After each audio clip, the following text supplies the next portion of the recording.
क्योंकि कहीं ना कहीं बैक ऑफ द माइंड था कि मुझे जुडिशल सर्विसेज करना है और बिहार का ही करना है, क्योंकि बिहार मेरा होम स्टेट है। और लॉ में सारे सब्जेक्ट बहुत अच्छे से पढ़ता था। मतलब मैंने अपने ग्रेजुएशन में काफ़ी पढ़ाई की है और तब तक मेरा एलएलएम भी ख़त्म हो चुका था। तो फिर मैं इसमें फुल फ्लेज तरीके से बिहार को फोकस करते हुए मैंने पढ़ाई की। नमस्कार, सत्यम पटेल है और आप अभी लाइव सिटी देख रहे हैं। इस समय हमारे साथ मौजूद है बीपीएससी के द्वारा जुडिशियल एग्जाम ऑर्गेनाइज किया गया था और उसका जो रिजल्ट है कल यानी कि सोमवार को आ चुका है। और हमारे रोहतास जिला के सासाराम से भी अभी हमारे साथ मौजूद हैं सैयद आमिर अली जी। इनका जज के रूप में क्वालिफाई कर चुके हैं। बीपीएससी को जो एग्जाम इन्होंने दिया था, मतलब जजेज का, उसमें इन्होंने क्वालिफाई कर लिया और पूरे बिहार में इनका जो रैंक है 133वां रैंक आया है और अब ये जो है सिविल जज बन चुके हैं लगभग। तो सबसे पहले आपका बहुत बहुत स्वागत है। Thank you so much. मेरा पहला सवाल, सीधा सवाल, कैसे आपके मन में ये विचार आया कि आपको जज ही बनना है? क्योंकि बहुत सारे सेक्टर हैं और जज के साइड तो बहुत कम देखा जाता है, क्योंकि बहुत लोगों को डॉक्टर इंजीनियर वगैरह ही बनना होता है। फिर भी आपने जज बनने के क्यों सोचा? देखिए, डॉक्टर इंजीनियर तो ऑफ कोर्स नहीं बन सकते थे, क्योंकि लॉ ग्रेजुएशन हमने चुना और इसलिए चुना क्योंकि मुझे ह्यूमैनिटीज़ पढ़ने का इंटरेस्ट था। तो ह्यूमैनिटीज़ के साथ साथ एक प्रोफेशनल डिग्री बीएलएलबी के तौर पे तब हमको पता चली कि इसको किया जा सकता है। और जब बीएलएलबी में आए तो हमने देखा कि हमारे कई सीनियर्स जुडिशल सर्विसेज क्वालिफाई कर रहे हैं और वो काफ़ी अच्छा काम कर रहे हैं। वो जब जुडिशल सर्विस क्वालिफाई करते हैं तो उनको काफ़ी सम्मान दिया जाता है और एक ऐसा अवसर उनको प्रदान होता है जिससे वो लोगों की ज़िंदगी को टच कर सकें।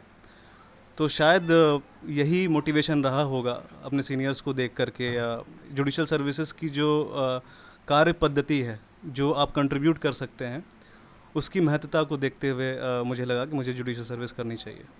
उससे पहले आप हमको अपने प्रारंभिक शिक्षा दीक्षा के बारे में बताएं। आपका 10th कहाँ से हुआ, 12th ग्रेजुएशन वगैरह कहाँ से? जी, मेरी 10वीं तक की पढ़ाई डीएवी पब्लिक स्कूल सासाराम से ही हुई। 12वीं मैंने साइंस स्ट्रीम में की बाल विकास विद्यालय से, और फिर मैं ग्रेजुएशन करने बीएलएलबी करने अलीगढ़ मुस्लिम यूनिवर्सिटी गया। फिर मैंने पोस्ट ग्रेजुएशन किया, एलएलएम किया यूनिवर्सिटी ऑफ दिल्ली से, और उसके बाद मैं एज असिस्टेंट प्रोफेसर पढ़ा रहा हूँ। कहाँ पे आप एज असिस्टेंट प्रोफेसर?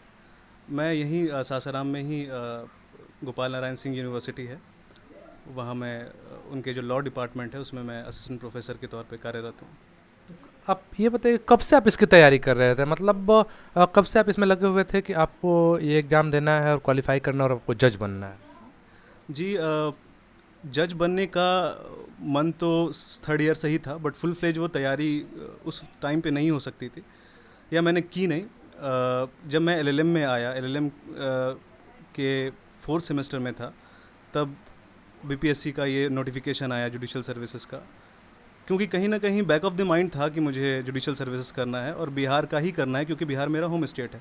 तो किसी की भी प्रेफरेंस अपना होम स्टेट होती है।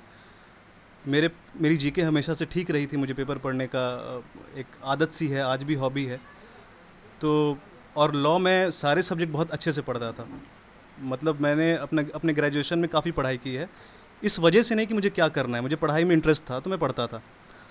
फिर जब नोटिफिकेशन आया और तब तक मेरा एलएलएम भी ख़त्म हो चुका था, तो फिर मैं इसमें फुल फ्लेज तरीके से बिहार को फोकस करते हुए मैंने पढ़ाई की।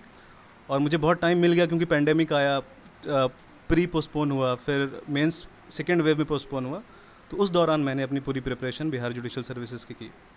मतलब कोविड के टाइम में आपने फॉर्म इसका फिलअप कर? जी जी जी, कोविड से पहले इसका फॉर्म फिलअप किया। आगे हम आपसे ये जानना चाहेंगे कि बहुत सारे ऐसे स्टूडेंट्स हैं या एस्पिरेंट्स कहें तो हैं, उनको प्रक्रिया नहीं पता है कि जज बनने का क्या प्रोसेस होता है। तो थोड़ा सा आप स्टेप बाय स्टेप थोड़ा हमारे व्यूअर्स को बताएं। जी बिल्कुल। इसका ये 3 स्टेप में होता है। पहला प्रिलिमिनरी एग्ज़ाम होता है, दूसरा सेकंड स्टेप मेंस होता है, और तीसरा इंटरव्यू होता है। प्रिलिमिनरी ऑब्जेक्टिव टाइप क्वेश्चंस उसमें पूछे जाते हैं। 2 पेपर्स होते हैं बिहार में, एक जीके का और एक लॉ का। इसको क्वालिफाई करते हैं अगर आप प्रीलिम्स में, तो आपको मेंस लिखने का मौका मिलता है। मेंस में टोटल 8 सब्जेक्ट्स होते हैं, और फिर मेंस क्वालिफाई करने के बाद आप इंटरव्यू देते हैं, और मेंस और इंटरव्यू के मार्क्स को मिला करके मेरिट लिस्ट बनती है। प्रिलिमिनरी सिर्फ क्वालिफाइंग होता है, स्क्रीनिंग टेस्ट होता है वो। जी। एक जुडिशियल सेक्टर में एक बहुत बड़ा निगेटिव बात ये होती है, आम लोगों में अगर पूछिएगा अगर कोई भी व्यक्ति से, तो ये बताएगा कि जुडिशियल में जैसे बहुत ज़्यादा सुस्ती, स्लो, तारीख पे तारीख दिया जाता है, और कोई भी केस का सुनवाई जो है मतलब अब कभी कभी ऐसा देखा जाता है उसकी दूसरी पीढ़ी, तीसरी पीढ़ी, चौथी पीढ़ी तक उस केस को लड़ रही होती है और अभी तक उस पर जजमेंट नहीं आया होता। उस पर आप क्या कहना चाहेंगे? नहीं, ये बहुत वाजिब प्रश्न है आम लोगों का, और ये प्रॉब्लम है, पर इस प्रॉब्लम को हम साइंटिफिकली समझेंगे तो इसके हल तक पहुंचने की कोशिश कर सकते हैं। पहली चीज़ ये कि जो पेंडेंसी ऑफ केसेस हैं उसकी कई रीजंस हैं, जैसे जजेस का कम होना, जजेस की अपॉइंटमेंट ना होना, कमज़ोर इंफ्रास्ट्रक्चर का होना। बट अभी चीज़ें चेंज हो रही हैं, स्पेशली अगर हम कोविड के टाइम में देखें तो हाइब्रिड कोर्ट का कॉन्सेप्ट आया, वर्चुअल हियरिंग्स हुई काफ़ी ज़्यादा।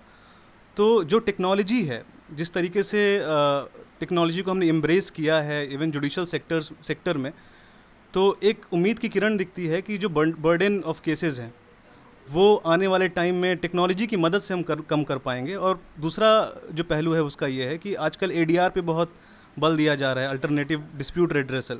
ठीक है, कि जो कोर्ट की प्रोसीजर से हट करके जो प्रोसीजर्स होते हैं डिस्प्यूट को रिजॉल्व करने के, जैसे आर्बिट्रेशन, नेगोशिएशन, है ना, लोक अदालत कंडक्ट कराई जाती है, तो इन सारे मैकेनिज़्म को स्ट्रेंथन करके जो पेंडेंसी ऑफ केसेस के इश्यूज़ हैं उनको कहीं ना कहीं हम टोन डाउन कर सकते हैं। आमतौर पर देखा जाता है, कभी कभी ये देखने में लगता है कि एग्जीक्यूटिव और जुडिशियरी के बीच में लगता है कंपटीशन का भावना है।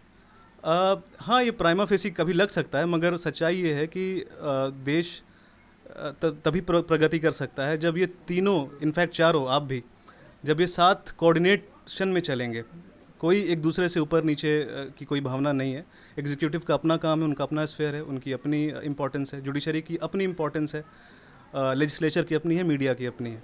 तो कोऑर्डिनेशन होना चाहिए, कोई कंपटीशन नहीं है, मुझे नहीं लगता कि कोई कंपटीशन है। अच्छा, आप अपने आइडियल किसको मानते हैं? आपके प्रेरणा का स्रोत कौन है?